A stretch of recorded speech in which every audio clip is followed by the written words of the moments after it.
আসলে ছোটো সময় তো শাক উঠাইতাম, শাক উঠানি আলাদা একটা মজা আছে। যে আসলে কেন আমি শাক উঠা দিছি, শাকগুলি দেখে আর আমার মনে মানতেছে না, তাহলে করলাম যে শাক উঠাই। তো অনেক শাক, অনেক এই যে এত পরিমাণ শাক, মানে আমি উড়ে হারা হইতেছে না। এটি আসলে তোলার মধ্যে একটা মন মানসিকতার ব্যাপার আছে, যে অনেক এই যে।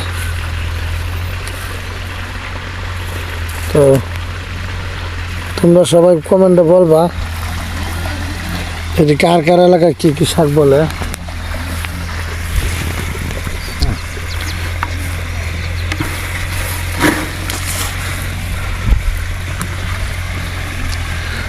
তোমরা সবাই কমেন্টে বলবা এটি কী শাক বলে তোমাদের এলাকায়। আসলে প্রচুর, মানে এটি কোনো সার বিষ না, পুষ্টিকর। এটা একদম মানে রান্না করলে একদম গইলা যাইব ভালো মতো, মরিচ পেঁয়াজ দিয়ে ভাজলে একদম মনে করে গইলা যাইব সুন্দর।